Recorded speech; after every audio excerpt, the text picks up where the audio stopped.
que a la hermana Benita Cancino también, ¿no es cierto? Los rebolleros, que ellos son de aquellos años también.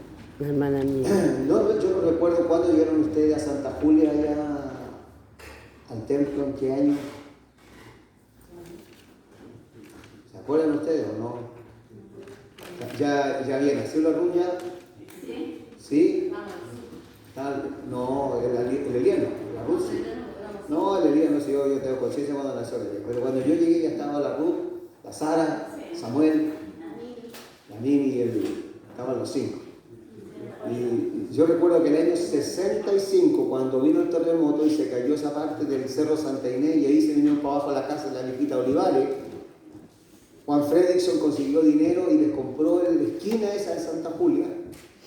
Y hermano Aceituno, con lo que tenía de la barraca, les construyó una casa y ellas facilitaron la esquina para que se hiciera el templo de lo que nosotros conocíamos como las Ayupayas. Así que tiene que haber sido 65, entre el 65 y el 67, por ahí más o menos, cuando se inaugura el templo de Santa Julia, más o menos, ¿no es cierto? Y aparece una foto Carlos cantando con Bernardo y Carlos Howard en la parte del frente, donde había todo un espacio donde está la iglesia mormona ahora ahí hay un gran espacio y ahí aparece Carlos Aceituno, estaba joven, supera a Negrito en ese tiempo. La Juanita lo tiene así ahora, más viejo, pero por allá. Y este templo se inaugura en el año 70, pero esta congregación estaba ahí al costado del colegio Eduardo Frei. En la familia de los Araya, de una señora que se llamaba Piedad. Sí. ¿Ya? No voy a hablar de la viejita Piedad, porque ya muchos han hablado. Era una señora muy dura, muy drástica. Y su esposo Jorge. Y su marido, que era panificador, Samuel Araya. Ahí. Jorge. Ellos también facilitaron un lugar y ahí se construyó un templo de adobe. Sí. En ese tiempo Juan Fredrickson pastoreaba la iglesia. Antes había estado como pastor su concuñado Samuel Swenson, un viejo que ya murió ya, también allá en Suecia, misionero, abrió la obra en Serena, en Coquimbo. Él era cuñado de Samuel Gupto, son casados con la hija mayor, hermano Albino, y él en una campaña del año 56, cuando vino Erickson, imagínense, estoy hablando de 2 años antes que yo naciera, Erickson, vino este hermano con un hermano americano, vino con un grupo de personas y predicaban ellos en los estadios. Se le había facilitado un lugar en el Parque O'Higgins, pero que los chicos después le pasaron al Estadio Nacional, predicó en Concepción y vino a Valparaíso al Estadio Playa Ancha. Y allí se convirtió mucha gente. Samuel Gustafson dirigía las reuniones, Juan Fredrickson tocaba el acordeón con Samuel Swenson. Ellos eran los líderes de la campaña. Y la gente que se convirtió entonces comenzó una iglesia allá en la subida de Calampangue, en una bodega de un judío. Allí iban todos los hermanos, iban de muchas iglesias que se habían ido, se habían alejado, ovejas descarriadas, así les llamaban, y volvieron. Bueno, y ahí se formó la iglesia en el año 56, imagínense, del 56 al 70, hay hartos años. Y en ese periodo, cuando se compró este terreno, fue en el tiempo de Bernardo Horstrand. Él ayudó a comprar este terreno y se construyó el templo acá y se inaugura el 1 de noviembre del año 70, esta casa nueva. Y después del año 85, cuando estábamos ampliando, el terremoto del 85 nos echó abajo los sueños y las ilusiones. Gracias a Dios que no nos cayó el techo en la cabeza, pero ahí tuvimos que transformar el templo y ampliarlo, más o menos toda la línea de esa banca que está allá. El templo llegaba hasta esta primera banca, más o menos, era un templo mucho más chico, y se amplió al doble de lo que era el templo el año 85. Y Dios nos dio el privilegio de trabajar, el honor de trabajar construyendo su casa. A muchos hermanos y hermanas acá que cuando a veces estoy solo acá y miro y digo, Señor, ha sido un honor el permitirnos a nosotros hacer algo por ti. Ha sido un honor, un privilegio. Y ahora Ya estoy pensando ya, si ustedes se dan cuenta, que hay que ponerle un poco de barniz al techo, porque desde que cambiamos el techo se empezó a poner blanco por ahí, no se ve muy bonito. Y también va a ser muy interesante poner una manito de pintura y mejorar un poco la casa del Señor, ¿no es verdad? Amén. ¿Les parece? Amén. Ya, ustedes no van a decir el color, porque siempre después dicen que yo soy el autoritario que impongo el color. Así que hagan una lista, no qué color lo quieren. Pero vamos a poner los andamios y vamos a empezar a barnizar el techo acá y mejorar Amén. la casa del Señor. Ya hemos pintado por fuera, yo creo que vale la pena, no sé, más de 10 años que no pintamos el templo en su interior, así que vamos a hacer un esfuerzo por hacerlo. Esa es más o menos la historia de este lugar. Así que esperamos en el Señor Dios nos ayude. Una de las cosas que me sorprendió mucho fue saber que cuando se construye este templo no había dinero para el techo. Ah, sí. Se construyeron las paredes, pero no había, y tuvo un tiempo en que se detuvo la construcción porque no había plata para el techo. Y el misionero que estaba acá, Carlos Howard, él vendió una camioneta Chevrolet C10 que tenía, y con el dinero de esas camionetas él lo donó para comprar todo el techo que se puso en ese antiguo templo.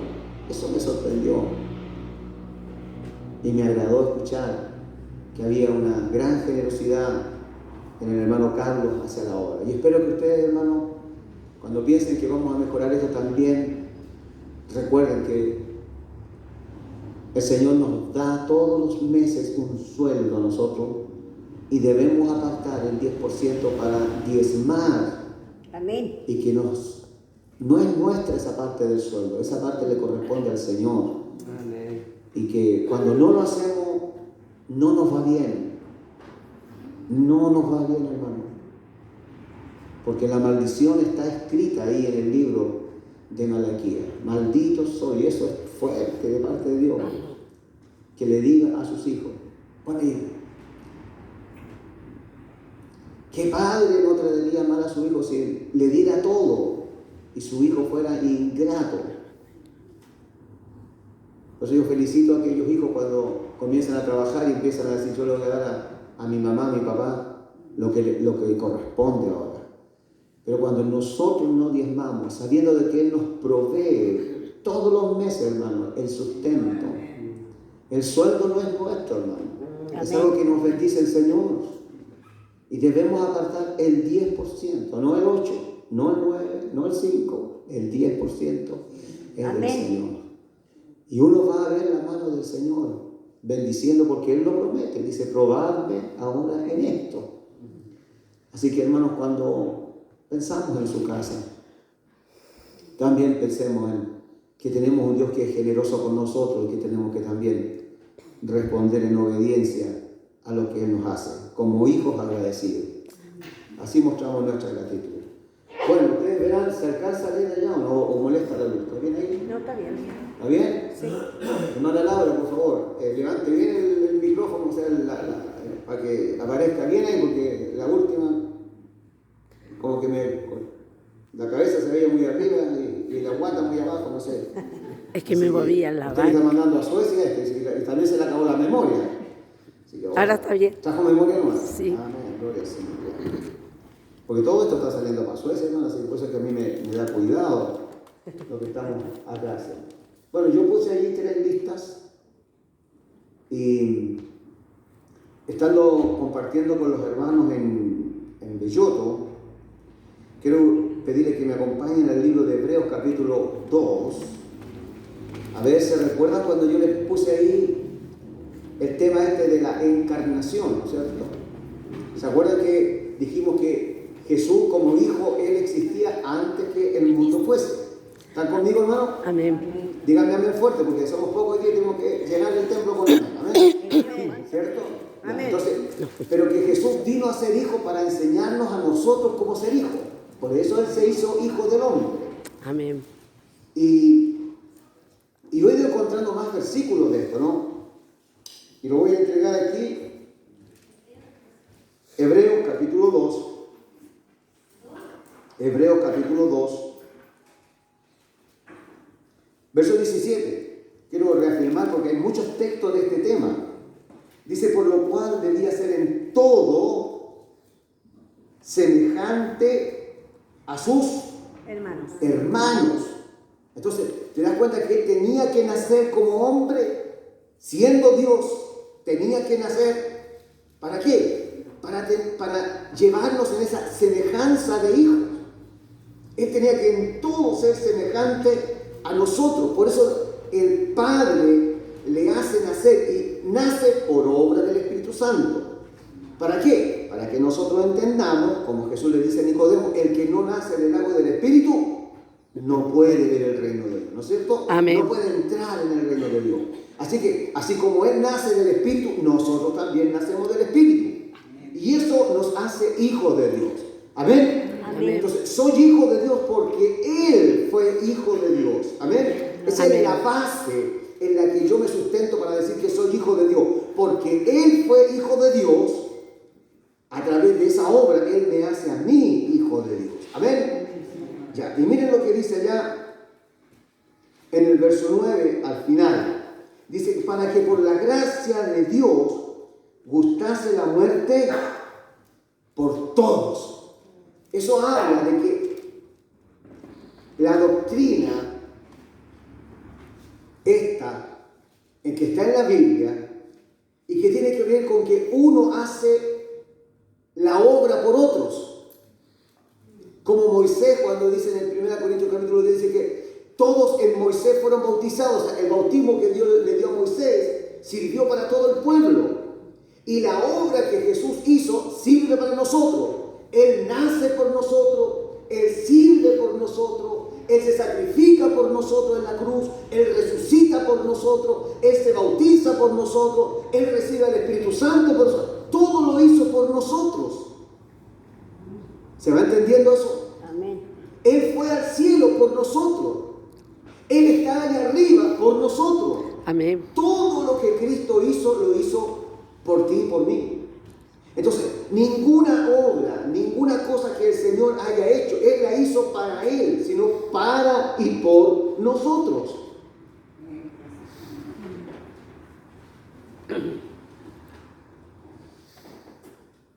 Verso 10.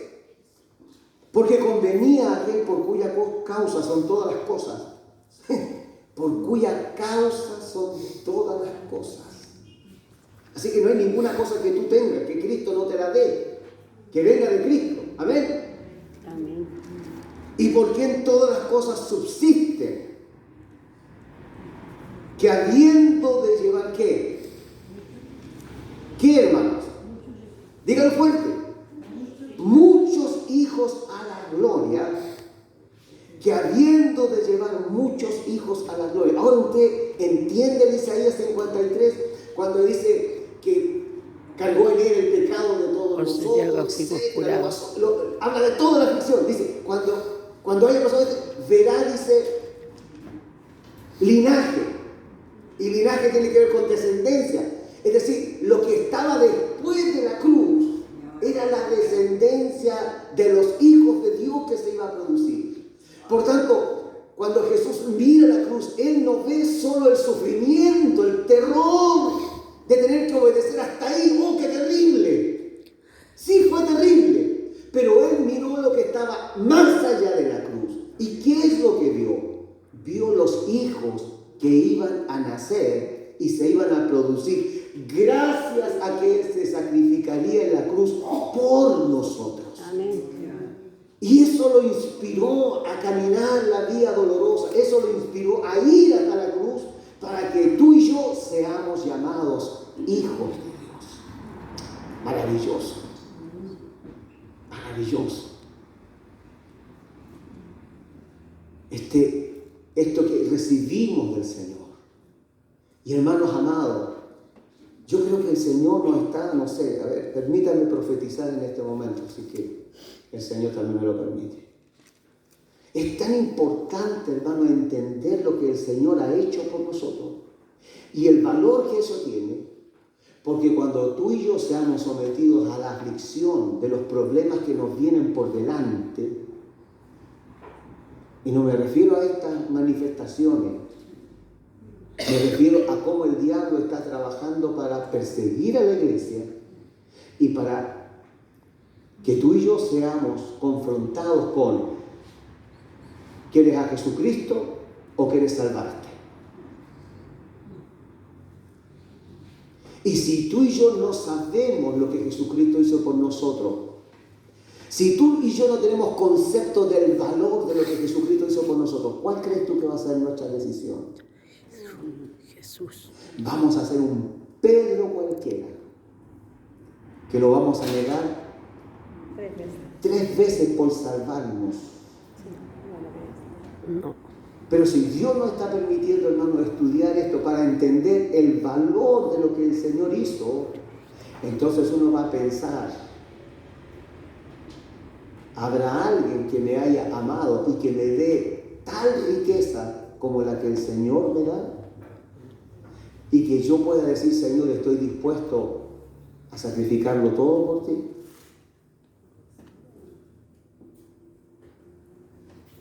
Necesitamos saber lo que el Señor hizo por nosotros. Amén. Amén. Amén. Y tomar ese valor. Así que tomo esto como una introducción. No me voy a referir más a eso, sino que agregarle un poco más de carne al estudio aquel de la condición de hijos. Y hoy día vamos a hablar sobre seguir con este trabajo del Espíritu Santo, movidos por el Espíritu Santo, ¿no es cierto? Me interesó Amén. tanto la palabra de mi hermana, me dijo la movida del Espíritu. Sonó gracioso eso. No sé. El móvil.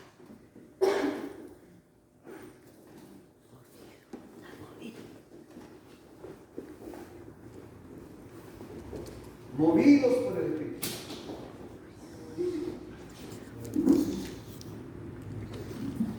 Amén. Amén.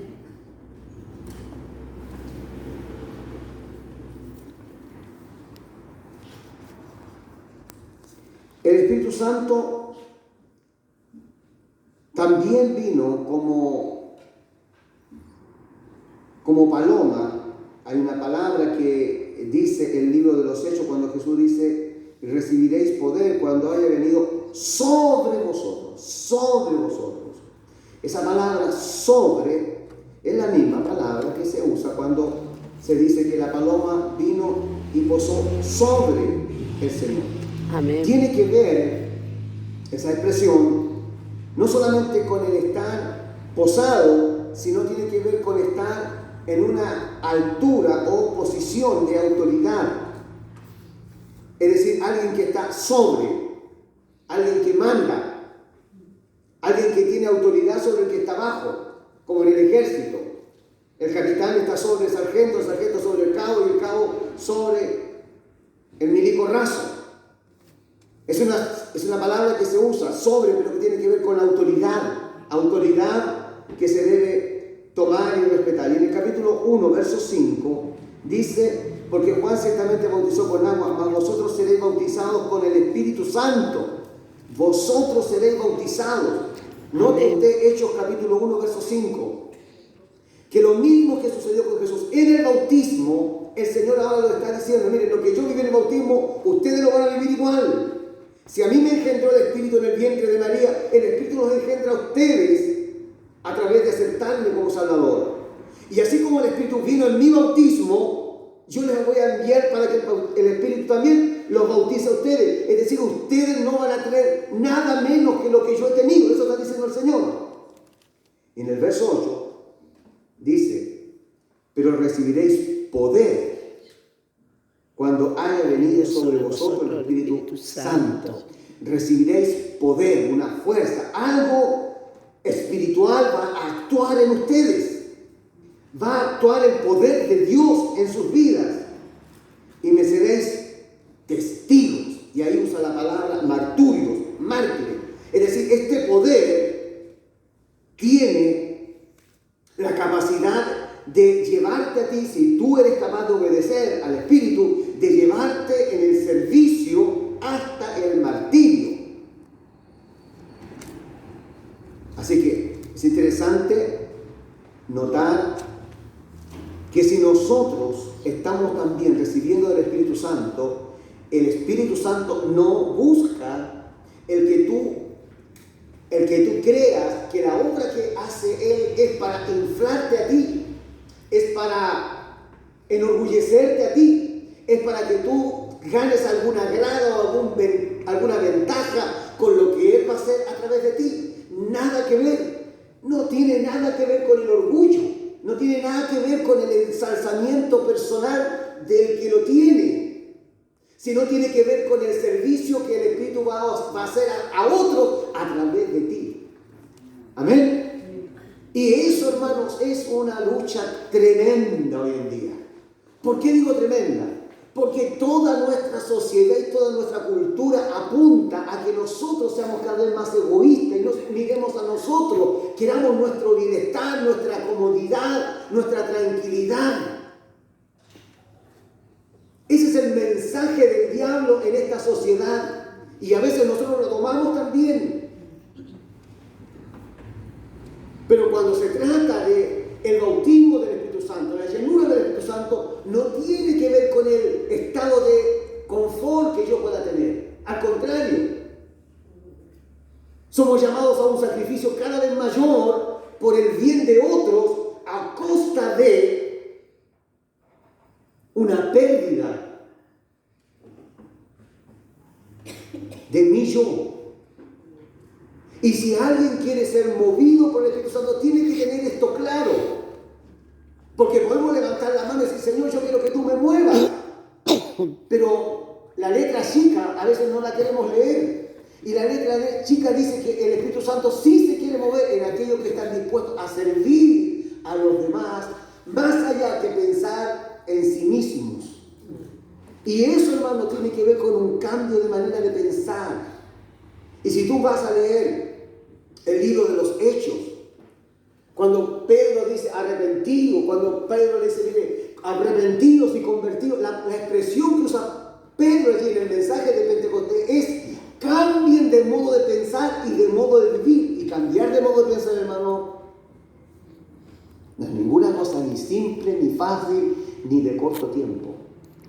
Porque estamos siendo bombardeados con una cultura, con una sociedad que nos impone una manera de pensar. Una manera de pensar siempre mirándonos nosotros.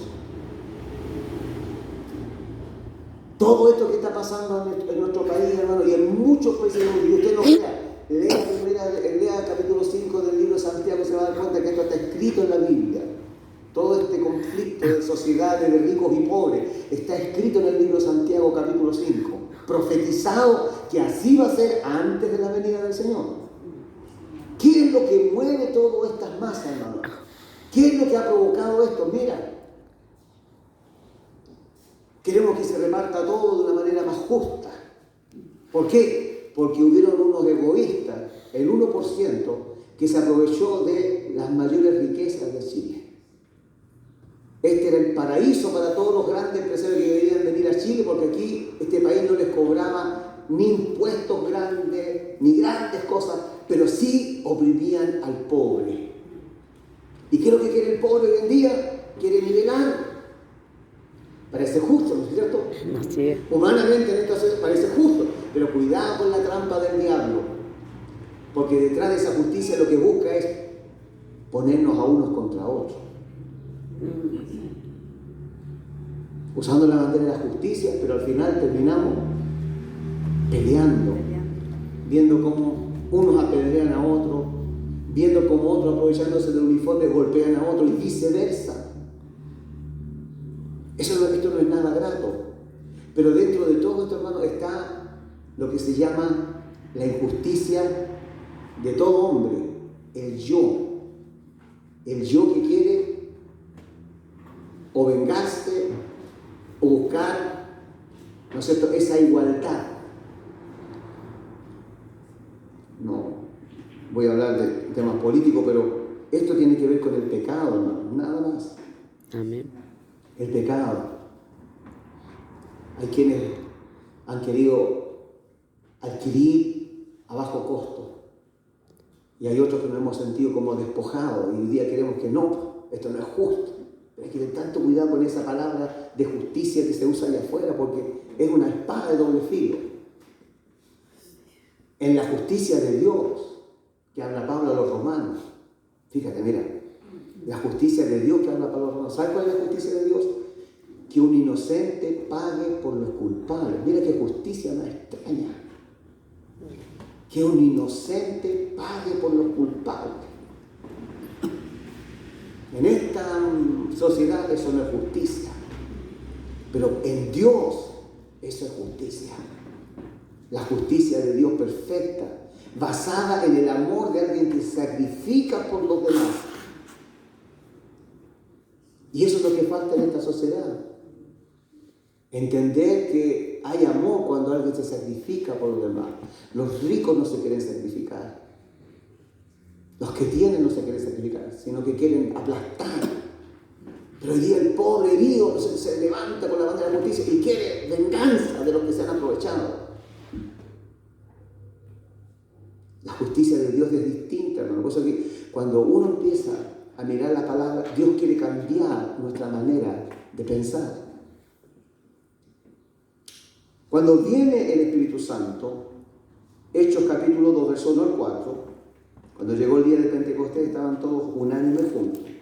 Y de repente, en ese reloj que Dios no avisa, vino del cielo, no de los hombres, un estruendo como un viento recio que soplaba, el cual llenó toda la casa donde estaban sentados. Y se le aparecieron lenguas repartidas como de fuego, asentándose sobre cada uno de ellos. Y fueron todos llenos. ¿De qué? Del Espíritu Santo. Y comenzaron a hablar en otras lenguas, según el Espíritu les daba que hablasen. Este momento especial hace que hombres como tú y como yo comienzan a vivir un cambio completo y total. Entonces, es interesante mirar que el que está aquí es uno de esos personajes que se llama Pedro. Y Pedro, cuando Dios lo llama porque las características que hay en Pedro nos representan a ti y a mí. Pedro tiene cosas que también están en nosotros, porque Pedro era uno de nosotros, un hombre débil, un hombre que falla, un hombre que comete errores, un hombre que tiene tantas cosas en contra y que necesita tanta la ayuda de Dios. Pareciera que Pedro era de Forestal, porque es igual a nosotros, no hay diferencia.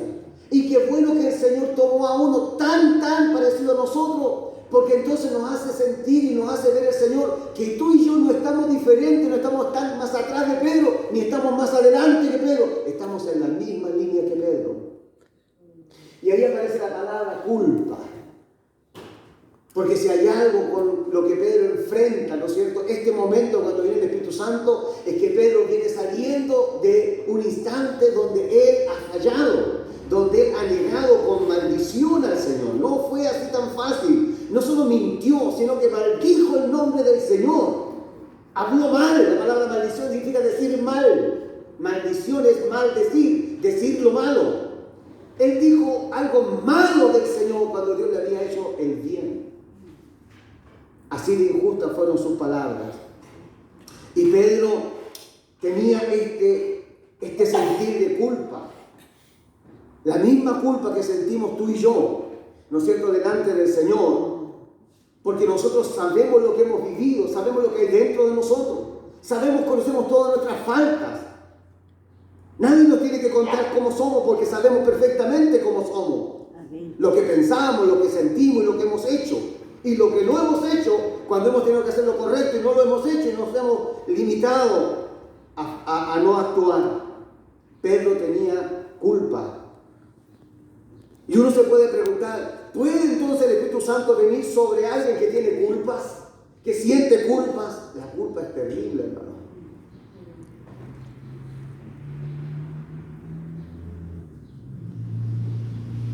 Yo he visto árboles, porque me gusta esto de la madera, he visto árboles levantados, enormes, 30, 30, 40 y más metros, pero comidos, hermano, por las termitas. A veces las hormigas, hermano, se comen los árboles. Recuerdo en una oportunidad teníamos un gran manzano en el patio de mi casa, pero hubo un año en que una rama se puso de un café distinto.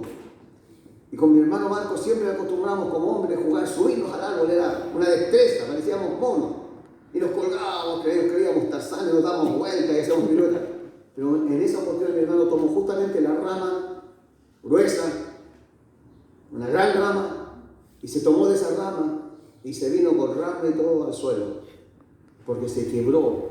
Y al mirarla abajo en la rama estaba comida por dentro, aunque su cáscara no se notaba tanto, más era el color.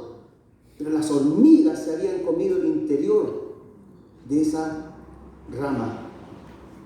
La culpa es algo que va por dentro, hermano. Que a veces uno no nota cuando hay hermanos que dicen, no, pero es que yo no soy digno, yo no sirvo, yo no puedo, porque la culpa está dentro. La culpa es terrible y Pedro la sintió. También fue cobarde. Fue cobarde de reconocer que era un seguidor del Señor.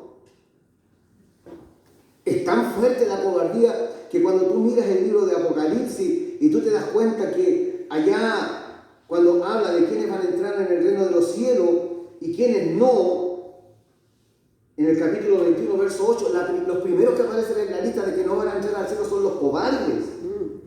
Así que ser cobarde no es una cosa tan simple. Apocalipsis 21, 8 dice, pero los cobardes, los incrédulos, los abominables, los homicidas, mira, ¿te das cuenta en la lista en que están? Tendrán su parte en el lago de fuego con azufre. Esta es la muerte segunda. Los cobardes. 28:8, ahí está. Así que la cobardía, hermano, también es un tremendo pecado.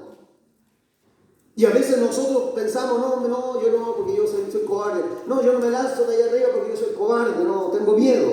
Y a veces asumimos como que la cobardía también, a nivel de la iglesia, a nivel del cristianismo, es tan llevadera, no sé, como algo que nos justifica, que nos hace como normales.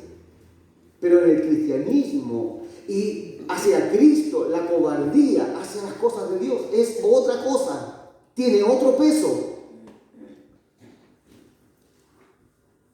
Y debemos entender entonces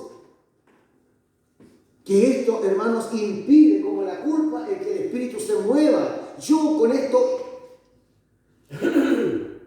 me detengo, me estanco. La cobardía. Pedro fue un cobarde.